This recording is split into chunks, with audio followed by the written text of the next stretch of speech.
जिस देश में आज़ादी के 75 साल बाद भी सरकारी स्कूलों की छतें टपकती हो, जहां बच्चे जमीन पर बैठकर पढ़ते हों और शिक्षक खुद सिस्टम से हार मान चुके हों, उस देश में शिक्षा नहीं चल रही होती, शोषण चल रहा होता है। और सबसे बड़ा शिकार होता है वो बच्चा जिसकी माँ रोजी ढोती है ताकि उसका बच्चा एक दिन कलम पकड़ सके।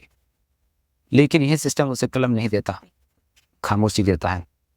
उसे तालीम नहीं, तथाकथित स्कीमें देता है। उसे हौसला नहीं, झूठा भरोसा देता है। और उस बच्चे को तब तक नहीं पता चलता कि उसकी जिंदगी से असली क्लास धीरे धीरे छीन ली गई है, क्योंकि उसके स्कूल में ना शिक्षक दिल से पढ़ा रहे हैं और ना उसका दिल से बदलना चाहती है। किसी को फर्क नहीं पड़ता क्योंकि इस साजिश को स्लो पॉइजन की तरह पिलाया गया है, धीरे धीरे, चुपचाप, बिना शोर किए, ताकि समाज को कभी लगे ही नहीं कि कुछ गलत हो रहा। लेकिन जहर तो फैल चुका है। आज अगर एक गांव का बच्चा अपनी माँ से कहता है मैं अफसर बनना चाहता हूँ, तो माँ पहले फीस का हिसाब लगाती है, किताबों की कीमत देखती है और फिर सोचती है शायद मजदूरी ही ठीक है, कम से कम पेट तो भरेगा। क्या यही सपना था इस देश का? क्या सरकारी स्कूल इसीलिए बनाए गए थे कि एक समय बाद उन्हें मिट्टी में मिलाकर कॉर्पोरेट एजुकेशन के लिए जमीन खाली कर दी जाए? क्या यही लोकतंत्र है जहां मेरे के बच्चे को मिलती है कैम्ब्रिज और गर्भ के बच्चे को मिलता है आधी किताब? ये कोई गलती नहीं है, ये एक खतरनाक खेल है जहां संविधान की आत्मा को धीरे धीरे मुनाफे की मशीन में घोट दिया गया है।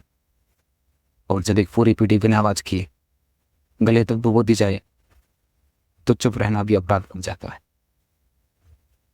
अब युवा को सिर्फ कोचिंग की कतार में नहीं, क्रांति की कतार में खड़ा होना पड़ेगा। अब हर सरकारी स्कूल को बचाना नहीं, जगाना होगा। अब हर दीवार से आवाज आनी चाहिए, हम सिर्फ दीवारों नहीं, भविष्य हैं।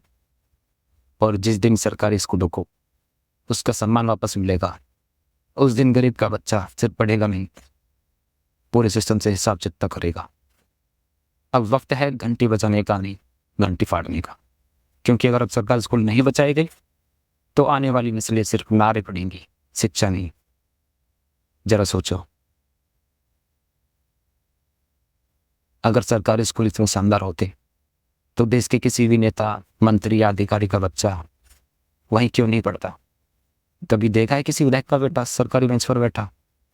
कभी देखा है किसी सांसद की बेटी टूटी खिड़की और धूल भरी ब्लैक बोर्ड के सामने?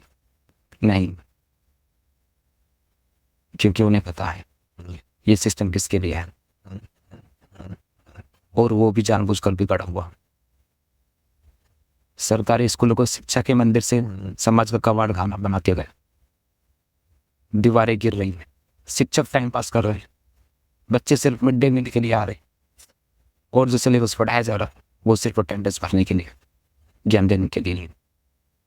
लेकिन असली सवाल ये नहीं कि हालत खराब किया, असली सवाल ये है इन्हें जानबूझकर खराब क्यों किया गया? क्योंकि अगर सरकारी स्कूल मजबूत होते तो शिक्षा एक अधिकार रहती, बिजनेस नहीं।